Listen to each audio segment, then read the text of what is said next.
বর্তমানে জান্নাতুল সুমাইয়া হিমিকে ঘিরে সোশ্যাল মিডিয়ায় নতুন করে আলোচনা শুরু হয়েছে। বিশেষ করে তার সাম্প্রতিক নাটক, নতুন লুক এবং বিভিন্ন স্টাইলের উপস্থিতি নিয়ে দর্শকদের মধ্যে তৈরি হয়েছে মিশ্র প্রতিক্রিয়া। অনেক দর্শক বলছেন, আগের হিমি আর বর্তমান হিমির মধ্যে অনেক পরিবর্তন দেখা যাচ্ছে। কেউ তার এই নতুন স্টাইল ও আত্মবিশ্বাসকে ইতিবাচকভাবে দেখছেন, আবার অন্যদিকে কিছু মানুষ বিষয়টিকে ভালোভাবে নিচ্ছেন না। সোশ্যাল মিডিয়ায় ইতিমধ্যেই নানা ধরনের মন্তব্য ভাইরাল হতে শুরু করেছে। কেউ বলছেন একজন শিল্পী সময়ের সাথে নিজেকে বদলাতে পারেন, আবার অনেকে মনে করছেন আগের সরল ইমেজটাই দর্শকদের বেশি পছন্দ ছিল। এদিকে হিমির ভক্তদের একাংশই বলছেন একজন অভিনেত্রীর পোশাক বা স্টাইল নিয়ে অতিরিক্ত নেতিবাচক মন্তব্য করা ঠিক নয়, কারণ একজন শিল্পীর নিজের মতো করে কাজ করার স্বাধীনতা থাকতেই পারে।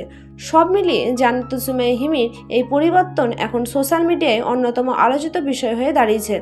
প্রতিদিনই তাকে নতুন নতুন আলোচনা, সমালোচনা আর মতামত সামনে আসছে। আপনার কি মনে হয়, একজন শিল্পীর সময়ের সাথে নিজেকে পরিবর্তন করা স্বাভাবিক, নাকি আগের ইমেজটাই ধরে রাখা উচিত? আপনার মতামত অবশ্যই কমেন্টে জানাবেন। ধন্যবাদ।